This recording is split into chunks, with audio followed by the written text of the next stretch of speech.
Isang mapagpalang araw mga kapatid. Welcome back to my YouTube channel. Another day, another pagluluto na naman tayo mga kapatid. For today's video ay samahan nyo na naman po ako sa panibagong ganap ng aking pagluluto. Ang lulutuin po natin for today's video ay ang masarap na ulam, ginataang tulingan na paborito nating mga Pilipino. Sa ngayon ay nag-prefer na ako at nahugasan ko na rin po ang ating mga sangkap, ang ating mga kakailanganin para sa ating pagluluto. Nandiyan na rin po ang bawang, sibuyas, kamatis, luya, sili. Nandiyan din ang ating tulingan, ang pechay at ang alugbati. At syempre meron din tayo diyang Coco Mama, yung gata natin, at saka syempre lalagyan natin ng mga pampalasa gaya ng patis at ang mga iba pang mga ingredients. Nilagyan ko na rin pala ng pampalasa yung ating tulingan para diretso pirito na natin mamaya-maya lang ng konti. At meron din tayo dyan syempre yung ating talong. Syempre pag gata, kailangan kumpleto din kahit papano yung ating mga gulay. Yung alugbati, lagyan natin alugbati, tapos lagyan natin ng pechay at saka talong. Sa ngayon ay nagpainit na po tayo ng ating kawali at mantika. So nilagay na rin po natin ang ating tulingan para maprito na po natin muna. Yan po ang unang step natin. Piprituhin muna po natin hanggang mag golden brown po yung ating tulingan. Ayan, okay na po siya.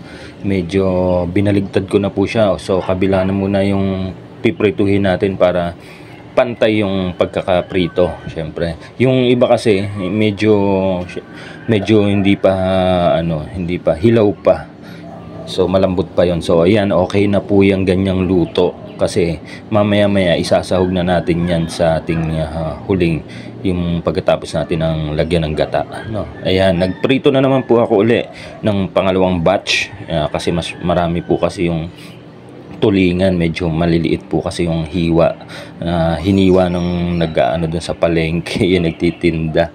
So pinagtiyagaan na natin kahit medyo maliliit kasi masarap po kasi itong tulingan na yan, lalo na kakayari nga lang ng ating mga okasyon, yung Pasko, at ito na naman susundan na naman ng New Year. Ayan.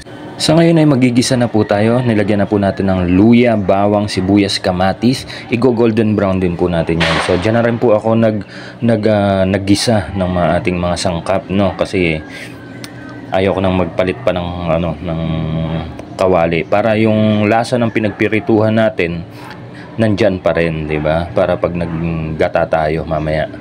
Ayan, nilagay ko na rin po yung pamintang buo at nilagyan ko na rin po ng tubig yan. Ayan. Yung tamang-tamang tubig lang kasi kukunti lang po yung gata na nabili natin, no? At nilagyan ko na rin po siya ng dahon ng laurel at sinundan ko na rin yan ng dato puti, suka. Ayan, para mawala po yung lansa. Kailangan may luya at may suka para mawala yung lansa ng isda. Ayan. Sa pagkakataon na yan, kumukulo na siya. Lagyan na natin siya ng patis. Ayan, yung pampapogi natin. Iyon, sarap niyan. At isunod na rin natin ang ating Coco Mama fresh gata. Ayan, Coco Mama, baka naman. Pero kung kayo po ay maggagata, siguraduhin nyo po dalawa po yung bibili nyo. Kasi po, nagkulang po ako dyan eh. Isang gata lang yung nabili natin. So dapat dalawa para medyo malapot-lapot siya. Kaya medyo malabnaw pa siya ng konti. O, makikita nyo. Pakuluan muna po natin.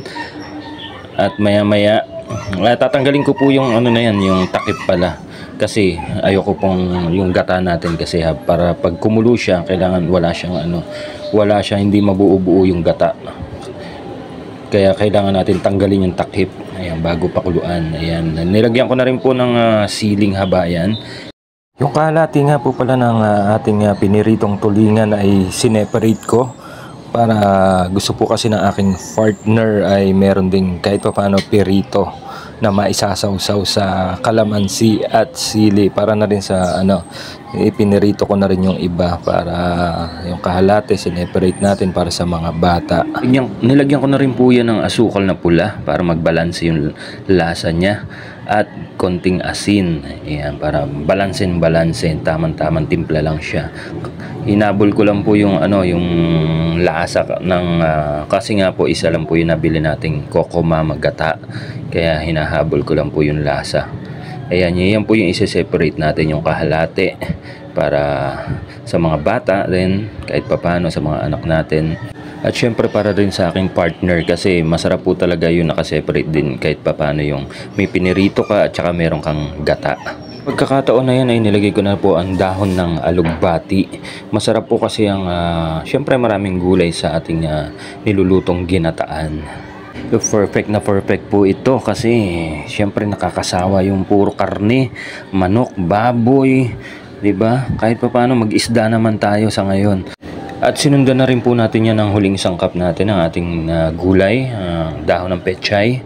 Takpan lang po natin ng ilang minuto lang po kasi ayaw natin na malabog yung mga gulay. At nag-prepare na rin po ako ng sausawa natin, yung kalamansi na may sili at toyo para sa sausawa ng pinirito nating tulingan, yung kahalate ng ating pinrefer.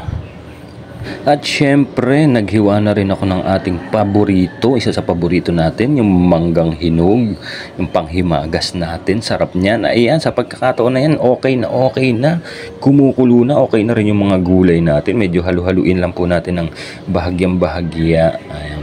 Ayaw natin malabog yung mga gulay natin, dapat fresh pa rin siya, tamang-tama lang yung luto. Pansin nyo, kumukulo na siya. So, tamang-tama na rin yung timpla niyan. At ipe-prepare natin yan yung ating ang ginataang tulingan. Makikita nyo naman, di ba? Sarap niyan.